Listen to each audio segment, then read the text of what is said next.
All right, we're here for round 2 for our Phyrexia. All will be one mega draft, top 8. And we got Cody-Rayce, who Caleb's going to be watching from his point of view. We saw his draft and his round 1 where he was victorious, thanks to the Atmosphere Surgeon. He's playing against Rafael here. And they both bring a very lively energy, so I think we're going to get some fun side chat here in the arena player chat. Yeah. But not such a fun hand for Rafael here. What's Cody looking at? Cody's got 5 lands, 2 spells, with those spells being Chrome Prowler and a Trawler Drake. And it looks like he's kept it, actually. Yeah, that sounds like a hand as far as I can tell. Keep. So Rafael is on the draw here. He does have 3 things to do with the 1 mountain he has, but I think he's gonna. Okay, he's keeping. Whoa. He's keeping. He says, "Look, I can play my creature. I can kill yours. I can pump it." That's the free from flesh does add permanent power. So, I mean, here we are. Like I said, I do cringe a little bit when people keep 1-landers, even with something to do with that mana. It's just the chance of your hand being not functional. So do you main phase the? I think he's just gonna try and deal 4 damage. Put this on your turn, hit for 5. Yeah. He just says, I want to deal 4 damage and leave 2 of that damage behind as permanent damage, and I'm gonna Hex Gold Slash all your stuff and. Win super fast. He can kill both of Cody's spells. Yeah, he says, "Look, I'm gonna win this game with 1 land in hand. All right, or 1 land total." If Cody keeps drawing lands, that'll happen. Yeah, well, he's not making any progress this turn, but yeah. So welcome to Phyrexia. Phyrexia all will be 1-landers, except all will be 1 land. Yeah. Except here's the Whispers of the Dross, which is just gonna dunk on right, so badly. This is not gonna work out well. Yeah, and he has a 3/3 now behind. Oh man. Yeah. So that is. I mean, keeping a 1 land is bad, and the. This is the punishment is worse. That's a bit of a fuck around and find out moment. Despite the card quality of his hand, there's no way. Yeah, he dreamt big and didn't get it. I mean, he has 24 lands, which is normal for this format. Usually, he might have flown a bit too close to the sun. Yeah, usually 24 to 26 is our normal, so he didn't skimp on lands or anything. One interesting thing I noticed right away is he's not playing his sphere, his red sphere. I know. Given the number of, I know people weren't happy with those necessarily in the format, but I always liked playing like 2 in my decks. I think if you look at the number of red 1-drops he has, it sort of makes sense. I suppose, yeah.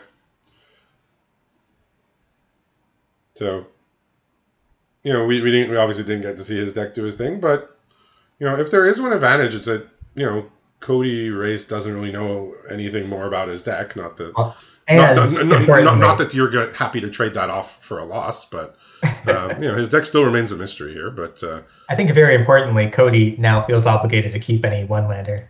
I said it looks like he didn't feel that way. I mean, he kept the 1-lander in the last round. I think he said, "My 1-lander luck has run out." He got his 1 time, as they say. So he did mulligan here, but what's he looking at? Is this a Whisper of the Dross in hand here? Yes, that is a Whisper of the Dross. Okay. What else has he got going here? Sorry, you're watching Rafael? Yeah. Okay, so he's got Armguard Familiar on 2, or Mercurial Spelldancer, whichever one he likes more. Okay. Gitaxian Raptor on 3, and then Whisper and Drowning Ichor as his removals. So plenty interaction. Would like to hit land 3 some point soon. Yeah, that sounds like a pretty good hand. It's also got the Spelldancer Whisper Drown combo that he used to such effect previously, and there's his land 3 actually. So he's got everything he needs now. Yeah, Rafael will be able to cast more spells this game. He has a pretty solid hand here. Probably just gonna off this Mercurial Spelldancer while he has the chance. I think you would have rather Volt Charge that, not just... I mean, it uses the mana, but it also puts another counter on your Fuse Lane. Yeah, he has the Volt Charge in hand, Lattice Blade Mantis, and the rest lands. So he's going to be leaning heavy on this Mantis to get damage in. Yeah, Cody's just got, his hand just has so much.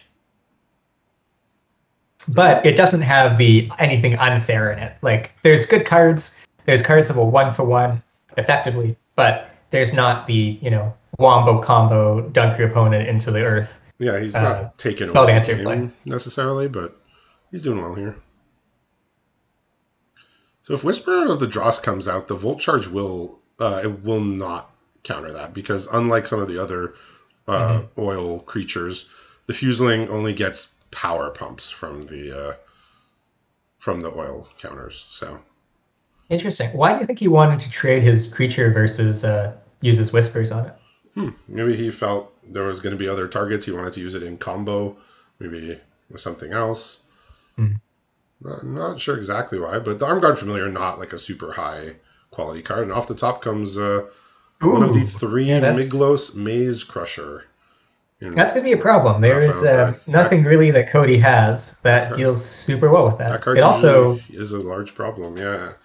It also just blows up the Modern Age, and Raptor's an artifact, I believe. I forget. The Gitaxian Raptor is not an artifact. It looks like one, but it is not. Okay. It appears very mechanical and steel-ish, but so he can blow up this Modern Age if he wants. Yeah, probably not worth it in the end. Like, to take off the oil counters, you'd rather use them for damage probably. But yeah, without an answer, this Miglos does win very quickly, and even has a Volt Charge. You can play Raptor and try to trade with it. Yeah, but the trouble is when you play Raptor and try to trade with it, it can just pump itself. Yeah, and he has a Titanic Growth here, so boy, looks like this Miglos might deal a lot of damage very quickly here. And Cody's hand that looked pretty good is just he took out the threat that he needed to, the Ladder Blazed Mantis with the Drown and Ichor, but here comes the Miglos. But that wouldn't have even died to Drown and Ichor because he played it with when he had mana up to pump it. That's true. That's a good little observation. I didn't quite notice that. Yeah, well, I mean, he drew it off the top, so it wasn't like he had it and could have played it and held it. Cody's telling Rafael to remove the counters, and Rafael is saying, Lamau bet. He's thinking about it. Okay, he's going to blow up. Well, he can blow up whichever one he wants, actually. He's got all the choices. He says, let me hit that one. Why not? So let's see. Okay. He's not even going to let him. Yeah. Yeah, well, he doesn't want to let him loot. He's at 13 here, so this game can end pretty quickly. Yeah, Raptor's not even so he's got a good defense. He's got 12 damage, right? With the he's got 10 damage with removing 2 counters. Yeah, he can put him to 3. But okay. So if he had blocked there without knowing about the growth, he can pump to 6. And then Cody could technically have tried to 3-for-1 himself, but it wouldn't have worked. Yeah, and he would have had to use all of his counters too. His oil counters from the Raptor. He's considering just getting in the 2 damage here. I think this is the right call to not do it. Just you're going to have that option next turn, you think? Because if he could have killed it, he would have killed it already. Yeah, he'd rather have the pump option available when Cody possibly has multiple blockers for it. So what's Cody got in hand here, aside from Whispers, Nimraiser, Paladin. Okay, not exactly where you want to be at, and he's trying to second Titanic Growth. So he can just actually end the game here with the Menace ability. Oh, really? Yeah. Well, he has the Menace ability. Oh, I didn't see the second Titanic, but yes. Actually, with its own pump ability, it was actually lethal without the second Titanic. Right, but he's probably not actually going to show him the second Titanic here. So he had. Well, he might have. Can Cody make because of he could Whispers to give it -1/-1, right, twice. I mean, he kind of has to. So Cody's going to Whispers this down to 8. All right. Well, this is cute. I mean, Rafael, he's highlighting his other Titanic Growth, but he said this is not enough. Yeah, no, this only puts it to 9. Yeah, he was about to cast his Titanic Growth, but then I think he stopped and said, wait. And Cody's going to play... Enough. Oh. Cody's going to play Black Gain of Life, and then... And now he says, okay, well. 2 Whispers versus 2 Titanic Growth. I'm going to bet on the Titanic Growths in that. Yeah, that's not the highest and best uses of the Whispers of the Dross. Yeah, All right, I think Titanic Growth comes ahead on that Rumble. We're going to game 3. Well, anybody who complained of a long feature match in round 1 is getting their money's worth here with these quick games.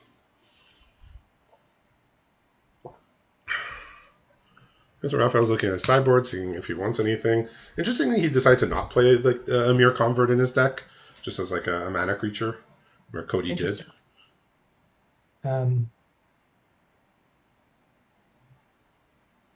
He does have a lot of 2s. You know, I can sort of see him saying, "I just want more power." Yeah, he already has a Scrap Gorger for some mana, for some mana ramp.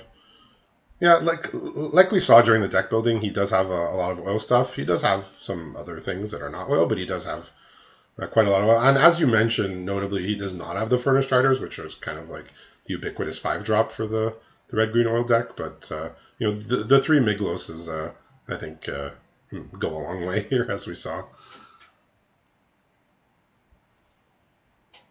All right, so we're going into game 3 here.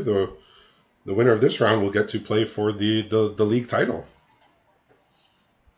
Yeah, and in this case, you know, Cody has won a league already. He's won Player of the Year already. Rafael, this is his 8th league. This is his 2nd time in the top 8, and he's guaranteed to do better than his previous best finish, because his previous best finish was going 0-3 in the Baldur's Gate Mega Draft. So he's already playing with house money. Yeah, I believe, and famously, he has mentioned this before. So he did not realize that they were drafting Singleton. So in he had multiples of a lot of quite good cards, but didn't get to play them because it was basically you had to build a legal brawl deck. That's a rough one. Yeah, because it's different than like if people drafted Commander Legends in person, which you can have multiples of a card. Okay, that was an interesting shift from Rafael there. He had, you know, 4 mountains, 3 red spells, I believe, and said he needs the forest. And he's actually been rewarded here by drawing the Miglaws right off the bat. Yeah, this is a very nice hand. What's Cody got going on there for game 3? Cody's got 2 true drops. He's got a Dune Mover and the Gladiator that comes back if they're corrupted. He's got an Anoint as an answer. He's got a Nimraiser Paladin as sort of high end, and he's got 2 more islands. So he's got a pretty well balanced hand, just not anything all that special. He's going to be doing what his deck wants him to do. Anoint answering Miglaws is going to be pretty effective, though. Going to kill the first couple of threats here. Rafael will be able to. Yeah, and you did note that Cody won a league, but actually all 7 of the other people are after their first league win here. So that's true. Yeah, we've got a lot of repeat top 8ers. Yeah, last top 8 we had, I think, 5 or 6 winners, league winners, but now we just got Cody here, so it might be a first time league winner, and well deserved by whoever gets that title today. Someone's got to stop Cody first. Yeah, and Rafael is gonna, probably be more or less forced to fire off this Kami's Flare here, with the risk of falling behind. Yeah, it's a real shame that he doesn't have. Okay, well, I was going to say a second threat to bait out the Annoyance, but how's the Miglaws? Second Miglaws, that's pretty good. I can imagine Cody might have some expletives in the chat next turn. Oh yeah. This is going to be. Eat my butt. Yeah. All right. Let's not dwell on that.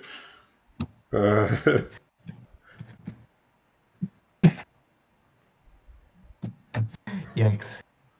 Okay, what on earth are we doing now? Well, he's casting a Nimraiser Paladin and getting back a Dune Mover, but Miglos kind of plays on a different plane than other stuff.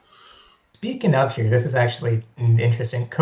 Raphael's got that incubation sack in hand, which means he doesn't need to go into any of the racing map with Miglos. He can just sit back and make golems until his opponent sort of gives up and dies. He can play Incubation Sack and Predation Steward this turn, and then deal 3 damage to something with the Anointer.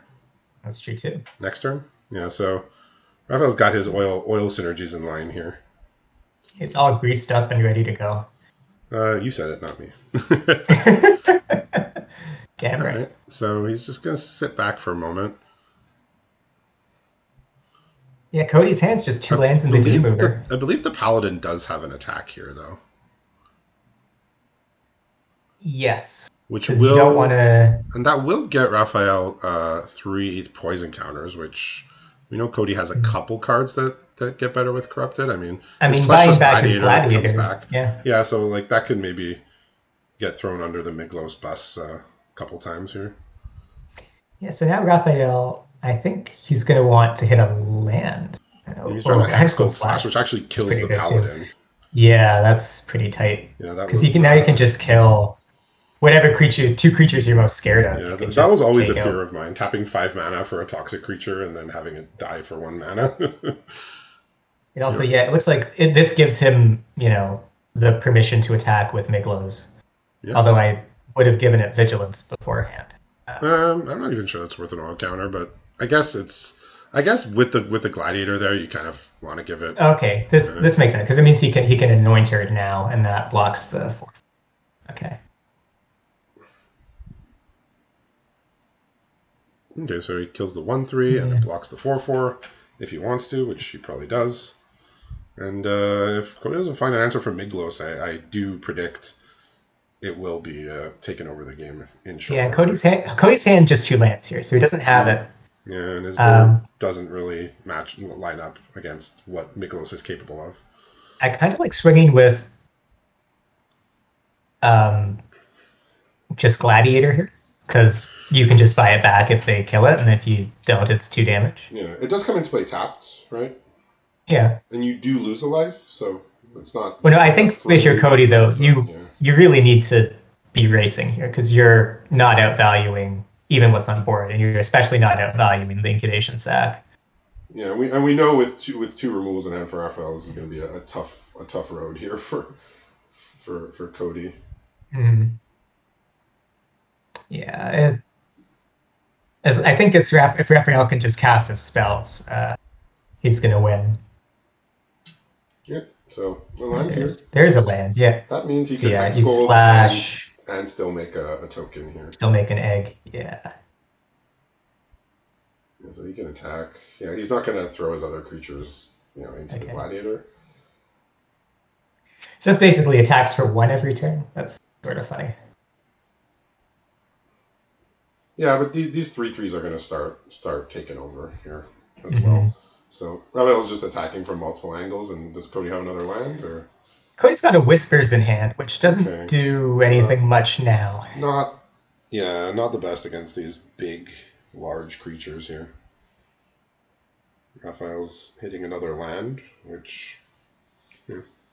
Yeah, that was maybe the one thing Cody could have hoped for, was Rafael getting his hand full of clunky cards and then sort of trying to steal it that way. But yeah, I mean, these lands he was trying, but yeah, he Rafael played his bomb. Cody removed it. They had an exchange, and then Rafael promptly played another copy, and hope was taken away. Yeah, drawing 2 he's got 3 of them, so it's not that crazy, but still having 2 of them in your top, dozen cards. It's pretty tight. I'm curious. I guess we'll find out. Oh, hold on a second now. This is a good card, but it might be a day too late. Yeah. I'm curious on seeing when we do our post-mortem draft analysis later, where exactly he picked those up. Did he open them, or were they passed to him? Or how late in the draft? So I do look forward. That's... when somebody ends up with 3 of that card, you do wonder exactly. The goal of being able to chump here, the sword equipped, is actually kind of huge. Because if Cody can hit for 4 and draw 2 cards this turn, 2 cards next turn, I think he's got outs. Yeah, but we see the Volt. Well, Volt Charge is not going to do it.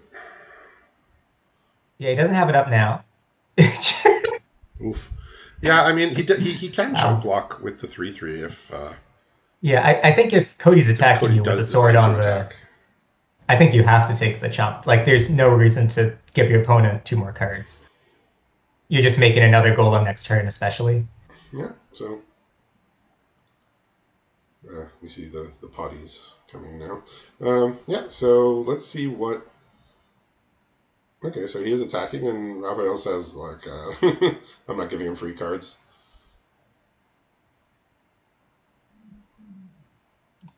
So so he gets to kill the sword outright.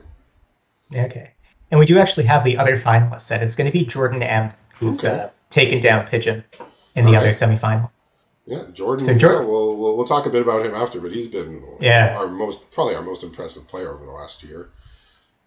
But we'll get there in a little bit.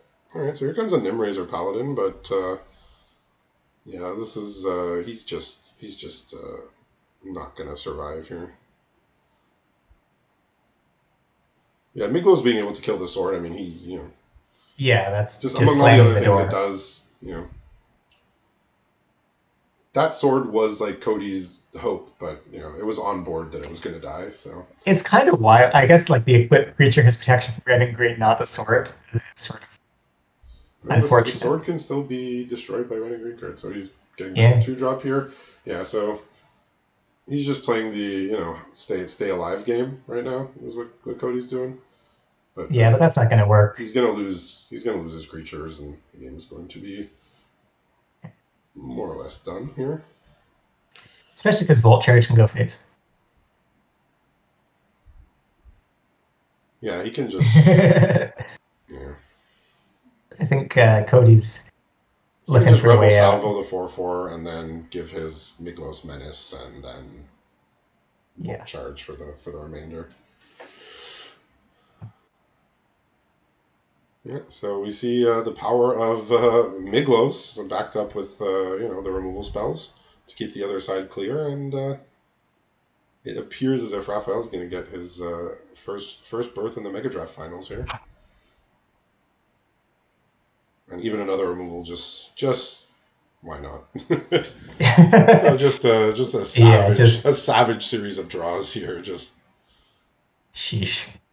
Yeah. Doesn't even have to show the Volt Charge. I know he's just gonna Volt Charge it anyways. Like just point at the Cody. Not one to look at how dead you were, my guy. Given the chance, so Miglos does its thing, backed up with all the removals, and we're gonna see this red-green oil deck in the finals. So congratulations to Rafael, and we'll be back for our final round shortly.